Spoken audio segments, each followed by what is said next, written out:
everyone. Welcome back to English Champion on this Christmas week episode. I saw an article recently, about 2 weeks ago now. I saw it back then, but I'm only just now getting a chance to record an episode about it, on an AI-generated textbook in an English class. And I thought I'd go through it with you and share what I think of this new development in technology in the English classroom. This is from Inside Higher Ed. Again, about 2 weeks ago now. And the title of the article is The AI-Generated Textbook That's Making Academics Nervous. Subtitle, the UCLA literature professor who developed the textbook says it will save students money and allow her to be the teacher she's always wanted to be, but others aren't so sure. So the first thing we see in this article is the apparent, I guess this is the real cover of the AI-generated textbook. It's called History in Fiction. It's a survey of literature from the Middle Ages to the 17th century. And what's so interesting about this is the caption that goes along with it that says, the cover of the AI-generated textbook appears to have seemingly incomprehensible text elements, but they aren't a failure of AI, according to Elizabeth Landers, a grad student at UCLA and one of the book's developers. They're an intentional artistic choice that prompts students to question their assumption about language, meaning, and historical truth. All right, so that is all English gobbledygook for this doesn't work, so we need to make it sound like this was on purpose. Hopefully you can see this okay, but this is what happens with AI-generated images that have text in them. I'm sure in the very near future this is going to be ironed out. But as of now, whenever you try to when you tell ChatGPT or any of the other GPTs to create an image that has wording on it, the wording is incomprehensible. It doesn't make any sense because the AI can't tell what proper spelling looks like when it's trying to also come up with good images. And so you get this sort of gobbledygook that's all over your pictures you've created. And that's what happens is they've left this as the cover of the book, at least it seems that way. And instead of saying, the AI is really bad at this, they say, no, this is on purpose to show us the evolution of language. And that's just not true at all, because at no time in all of human history have these words that are on here been part of the actual language. So it's not an evolution, it's just a mess. So this is what AI is doing. Again, this is probably going to be improved fairly shortly, but this is where we are. We are so trusting of AI that we are allowing it to write our history and literature books, while at the same time the AI is so bad it can't even spell the word evolution properly, or native, or language in an image. It's so strange, this dichotomy of this thing that's so powerful and amazing, and yet it's also simultaneously so stupid that it can't even write properly. And yet you trust it to write a whole textbook for you. All right, fine. Now, as we've talked about many times on this channel, there are all sorts of problems with the accuracy that AI creates with the writing that it produces, whether it's factually true, historically true. It has problems with citations. The legitimacy of this is always up for debate. And one could say, well, the job of the professor, as we'll get into what is in this book a little bit, is to go back over the material, in this case, a ChatGPT or AI created material, and edit it, revise it, make sure it's legit, and then, then it's acceptable for student use, I guess. I don't know. But we'll see how she uses it and the problems that could possibly come up with it. So the article starts with this. The University of California, Los Angeles is offering a medieval literature course next year that will use an AI-generated textbook. The textbook, developed in partnership with the learning tool company Kudu, was produced from course materials provided by, I'm sorry about her name, Zrinka Stahuliak, I guess, the comparative literature professor at UCLA teaching the class. Students can interact with the textbook and ask it for clarifications and summaries, though it's programmed to prevent students from using it to write their papers and other assignments. All right, a couple things so far. A textbook is already a collection of clarifications and summaries. That's what separates it from primary source documents. is, a textbook has all of that compiled. It probably offers the editor's critiques and analyses of what those texts mean, maybe translations, all those things, and even summaries that tell you what the passage is about or what the full text is about. That's what a textbook already is. So here we have, and I've talked about this before with reading at the college level and at the high school level, that they can ask it for clarifications and summaries. So again, a textbook is already a clarification and a summary of a primary document, in this case, literature. So now what students can do, and we know this is what students have been doing for several years now with the GPTs that have been enabled, is they're now asking for summaries of the summary. And if that's too hard, they ask for another summary. So what we're getting is further and further away from the primary source documents because, again, a textbook is already one level removed, which is fine.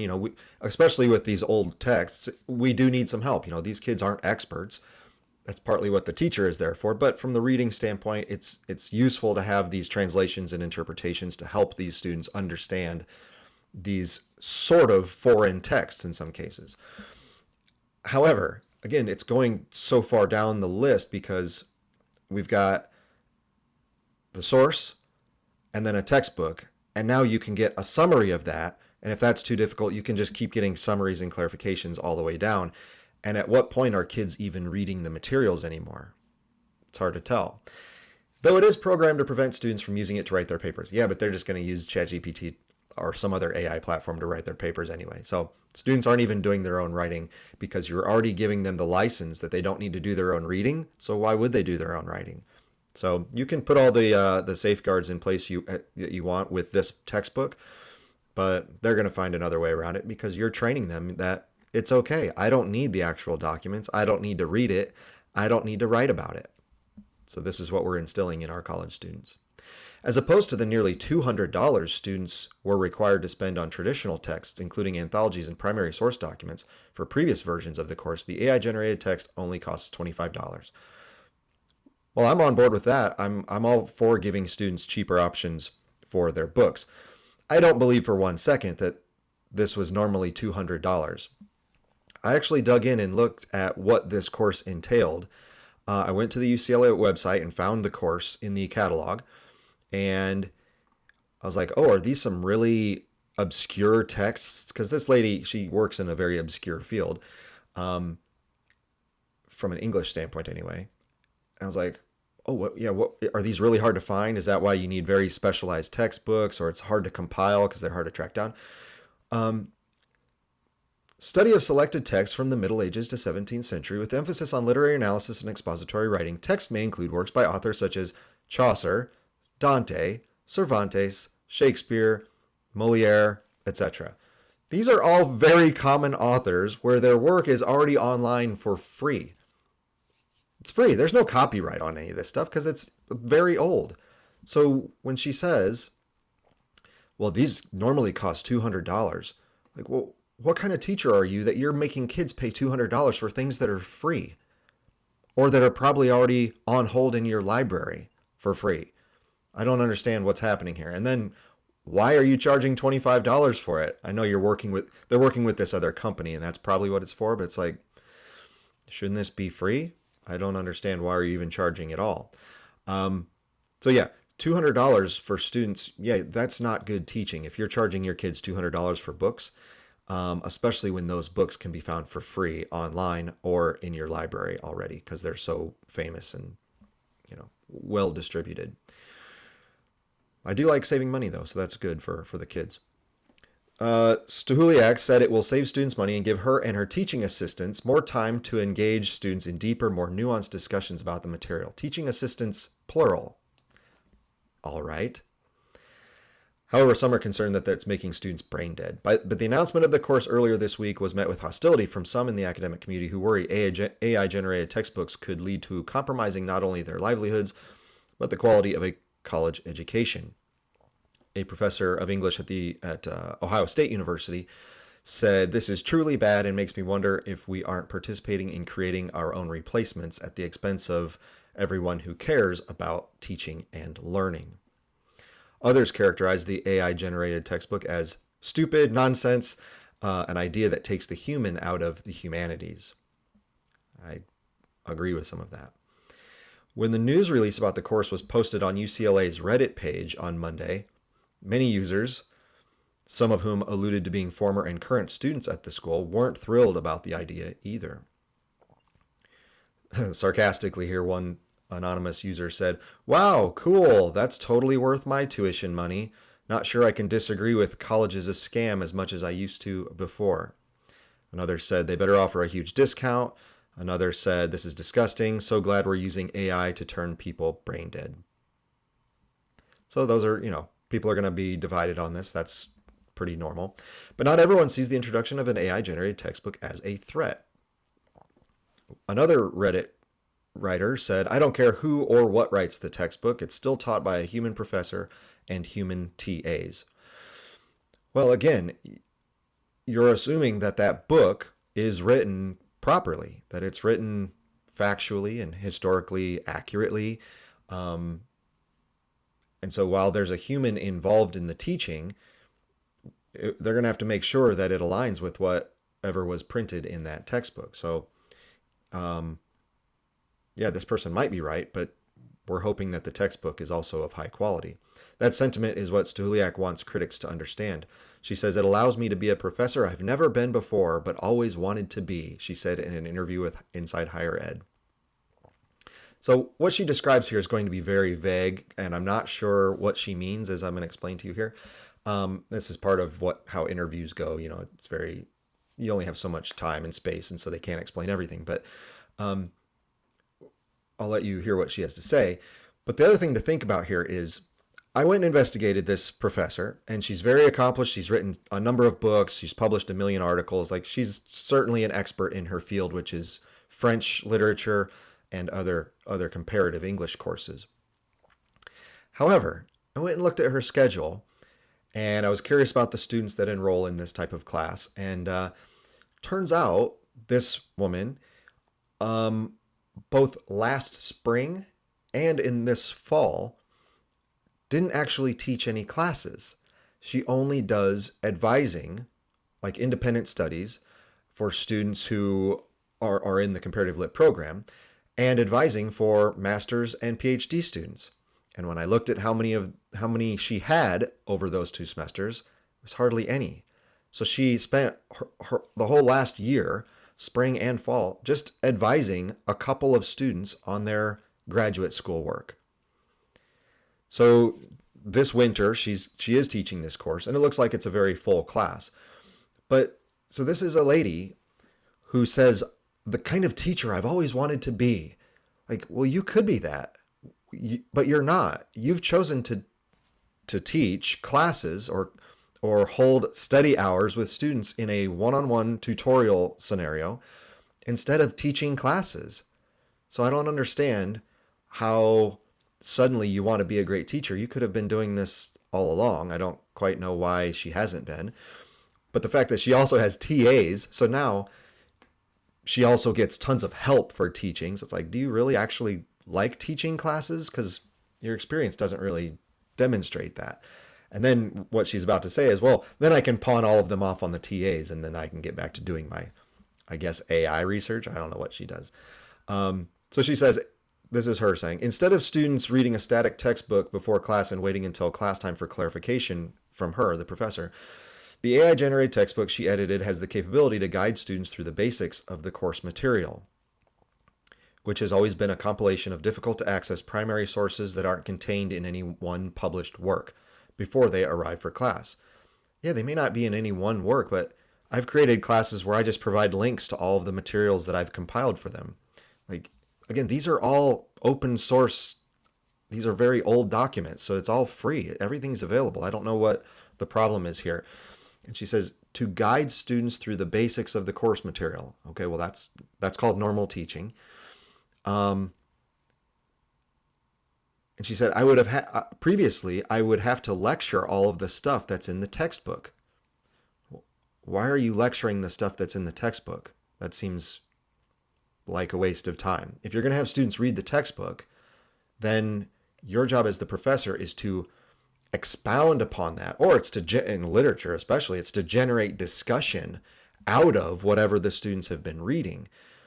If I was a student and I was forced to read whatever textbook you've assigned, and then I was coming to your class and you're just regurgitating, as she says, lecture all of the stuff that was in the textbook, I would think, why am I wasting my time with this? I already read this. I already know what this is about. The point of the class and the point of a teacher is to expound upon it and give further insight and to create discussion so that we can all, kick our ideas around about what we thought of the reading and ask each other questions and all that stuff. Why are you lecturing on the stuff that was already in the book? I don't understand what she's doing in her classrooms exactly.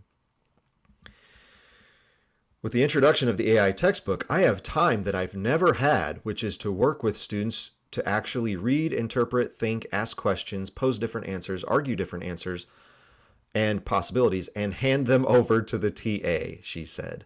Again, I don't know why you haven't done this before. The time I've never had. You don't teach any classes. And even this winter, this is the only class you teach. What other time are you spending? Now, look, I'm not discounting the tutorials and the advising of master's and PhD students. As someone who went through all that, I know that is, to a certain degree, time intensive. You got to read all the person's work. You got to hold conferences, but it's not like you're doing that every day. You're not even doing that every week. I met with my PhD advisors like maybe once a month, or something like that. I mean, the student's working, so you don't need to be meeting with them like you do in a normal class. And those advising and tutorials are nothing like teaching a class. You don't have to be, as prepared to talk for 2 to 3 hours straight. You don't have to be prepared to answer questions on the fly. You're not guiding, discussions among dozens of different people. I mean, teaching a class is way harder. So now I have the time. I don't know what she was doing with her time before. But what she wants to do is all the stuff that is actual teaching. So why weren't you doing all of this before? It's very confusing. Again, an article is going to slide past a lot of the details, but that would be helpful. How was your class before, and why will this be different? She doesn't foresee this model putting teaching assistants out of a job, much less professors, but rather elevating their purpose. Quote, instead of summarizing my lectures, connecting the lecture to primary sources and going through the basic understanding of the primary sources with the students, all of that is done through the textbook and my lectures.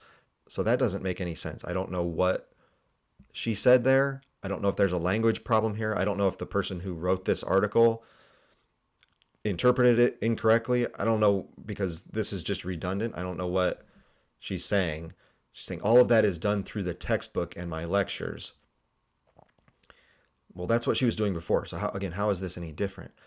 Now the TAs can actually work with students to create activities that will help students practice reading, writing, and debating. Again, why are you having your TAs do that? Why don't you do that? If you love this so much, if you are so happy to have all this time to actually teach the way you've never taught before, why aren't you doing it? Why are you passing things off to your TAs? Because you've already said, well, now I don't have to do the lectures I used to do because the textbook does all of it.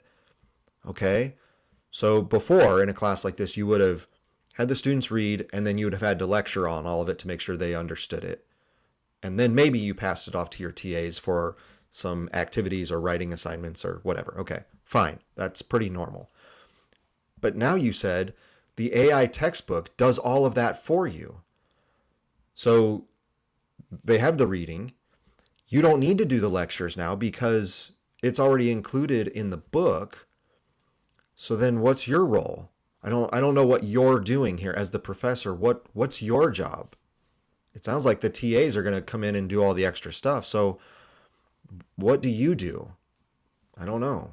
Again, maybe it was part of the conversation and the writer didn't include it, but it's hard to tell what teaching exactly is going on here. But limiting the textbook to include only information Stahuliak has fed it and not drawing on the whole universe of freely available information online that feeds many other large language models may be doing a disservice for students in the AI era who are going to be grappling with the whole of it, said Hollis Robbins, an English professor and special advisor for humanities at University of Utah, and she focuses on AI and higher education. In all humanities classes, she says, the question is always, how do we know what we know? which has become the most important question of the AI era, adding that generative AI is notorious for not properly citing its sources, which is what I mentioned before. What faculty need to do and administrators need to support is the larger question of what does higher ed look like when AI has absorbed the common knowledge, which is going to happen soon. Stuliak said, however, there's nothing stopping students from using ChatGPT, Meta, or other AI tools on their own time, and that offering a self-contained AI-generated textbook is still an upgrade from traditional textbooks, which are by definition self-contained. So again, I don't know what she's saying there. It sounds like they're the same. If they're both self-contained textbooks, it sounds like they're the same. But she does add that there's something more helpful in these books, the AI books. She said, it's actually far more interactive than a printed text, she said. We're using a textbook, pedagogical materials, and freeing up my time, again, it's about her time, apparently, and teaching assistants' times to work with students to develop okay, here's all the buzzwords. Develop critical thinking, reading and interpretive skills to situate something in a context and be able to work with fiction and history and develop awareness to help them in the real world. Again, how does this do that? How does the AI do that? How are you doing it? How are your TAs doing it? How is this different? And why weren't you just doing this before? Because I've done all this for decades, and I developed all these skills too. And I did it with traditional textbooks or textbooks I created by compiling materials, from various sources. How is this better? How is it different? I'm still not quite sure. And for the critics worried that a course with an AI-generated textbook could be duplicated, sold, and potentially put professors and teaching assistants out of work, Stuliak said that is not what she envisions for the future of AI-infused academia. She says, this is a human-run course, it is a human-centered course, and it is assisted by AI, she said. If we put this textbook out into the world, we're doing a kind of community service. But it's adaptable as well. If I have a particular question that comes up in the classroom that seems to agitate a good number of students, I can go back and work with Kudu to create content based on what I know and what I can provide that students can then consult. Yeah, that's called teaching. Why didn't you just do this in the first place? Or maybe the things that agitate students you don't need to go back and add those in. They just provide discussion points for students to talk about in the class. If it's agitating, that's a good opportunity for students to communicate with each other, the human part of the class. Because now if you're just going to go put whatever answer you think is right into the text, are students going to talk to each other anymore? It might be helpful for their independent study, but how does this create a good classroom? I don't know. The launch of Stuliak's comparative literature course early next year, following a course in the history department that used an interactive textbook this fall, constitute Kudu's inaugural and interactive textbook projects. This company also used AI to help compile a handful of textbook chapters for physics and engineering courses offered at Cal State Polytechnic University Pomona this fall, though they still relied heavily on traditional textbooks. While the history and literature courses are Kudu's first foray into creating full customized textbooks, AI has already begun infiltrating the textbook market. In September, Pearson introduced several new AI-powered tools, including personalized study and exam prep, interactive video learning, and AI-powered tutors to enhance its e-textbooks and study platforms. One of the physics and astronomy professors at UCLA who co-founded Kudu believes these textbooks have the potential to make teaching more personal and more tailored to the students' needs. Okay, so teaching isn't for students' needs. It's for what the culture needs. Does the culture need students staring at more screens? Does the culture need students not interacting with human beings? Does the culture need more students who are getting information that may not be accurate because it was fed by a computer program and citations were made up out of thin air? Is that what the culture needs? It's not about what students need. It's about how we can serve humanity and the broader culture, in our case, American culture, with the smartest, best communicating, most deeply thinking graduates we can. Is this the best way to do it? Yes, that's yet to be seen. There's a research project underway at UCLA's Center for Education, Innovation, and Learning that is already showing AI tools are especially helpful to underrepresented minority students who may face a social barrier asking questions from their peers or TAs or professors. By contrast, there's no social barrier for asking a computer to help. Well, that's just not true. We know there's evidence where teachers specifically don't call on white students or male students in order to give more opportunities to underrepresented minority students. So there is no social barrier. A senior lecturer in education is writing a new book, Generative AI for Academics, said in an email that while the prospect of AI replacing professors isn't an immediate threat, he is concerned that tasks could be gradually transferred to AI in ways which fundamentally change what it means to be an academic. And without developing clear professional norms about how we use these tools, he said, we risk sleepwalking into an outcome where human scholarship becomes increasingly confined to elite institutions, while the rest of the sector becomes progressively automated in response to financial pressures and institutional incentives. So that's something else that I think is true. I think what's going to happen is, and I'm going to talk about this, I still need to make this video, about the purpose of education and what's going to happen with the separation of our sort of, not necessarily social classes from a financial standpoint, but social classes from an intellectual standpoint, that we're going to have these elite places where humans do the work because elite people want human contact.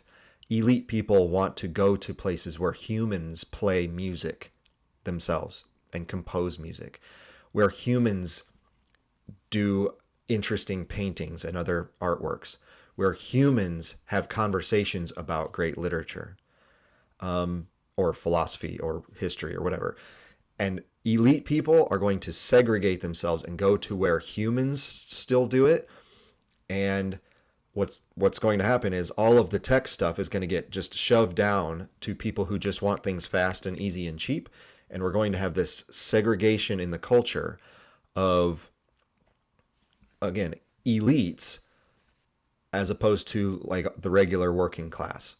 And so the irony of all of this is what education was supposed to fix, especially college. It's supposed to mingle the different types of people. You can be from a lower class family and you can be from, an aristocratic type of family, and you can all go to the same school and be in the same class and learn from the same professor and learn about the great literature of the culture, in this case, because it's an English class.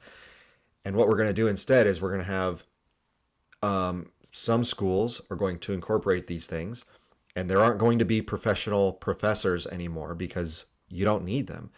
All you need, you're just a facilitator. You're just someone who just runs the class. You're like, okay, well, we have this AI generated textbook, and I'm just going to make sure everything runs sort of smoothly until they figure out an AI who can pretend to be a professor for the class, and then you'll be gone too.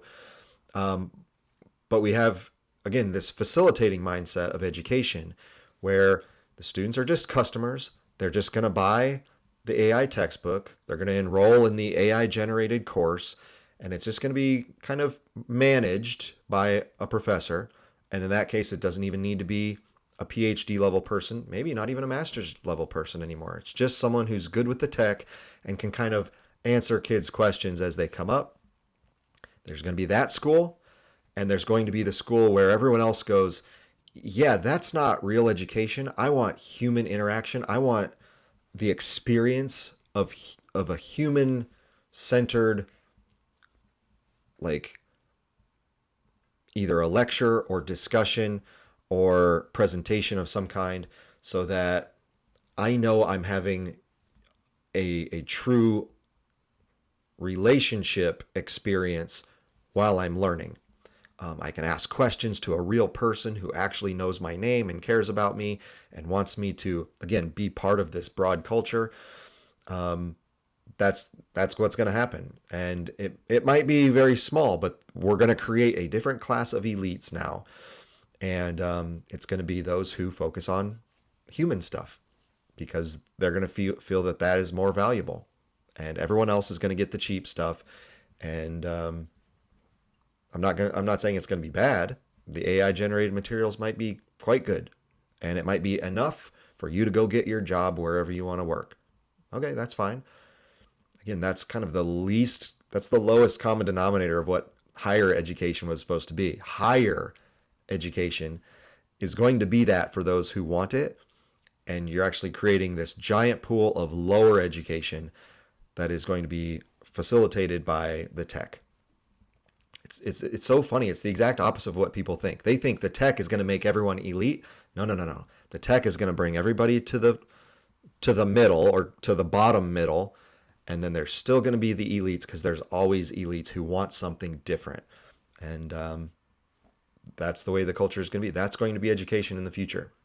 For this professor specifically, it's very interesting that, again, she's the expert. I've seen her resume. She's great from a production standpoint in her field. She knows her stuff, obviously. So it's like, why don't you just write the textbook? If you're so smart, you just do it.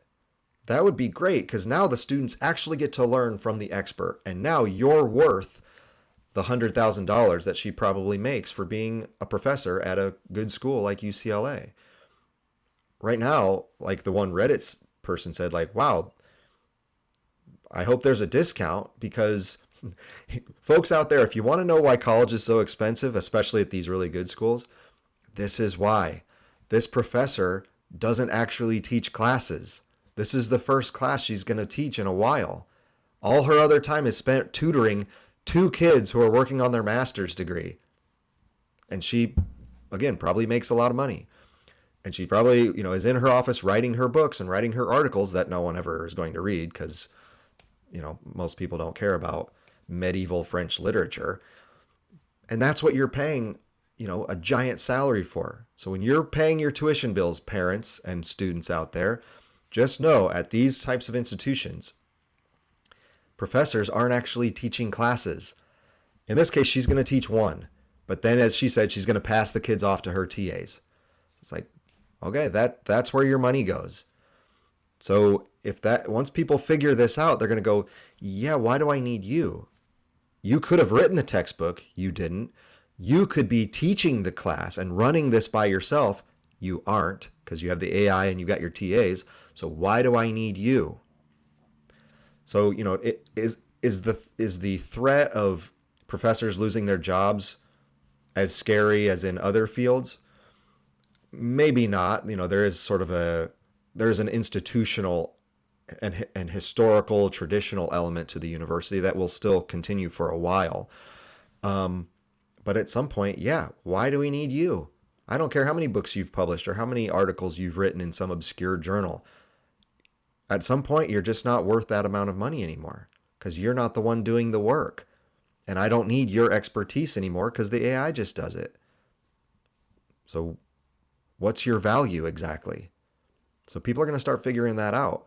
So that's why at other schools where professors actually do the teaching and we actually create our own curriculum and we oftentimes write our own textbooks, or at least compile them specifically for the students that we know.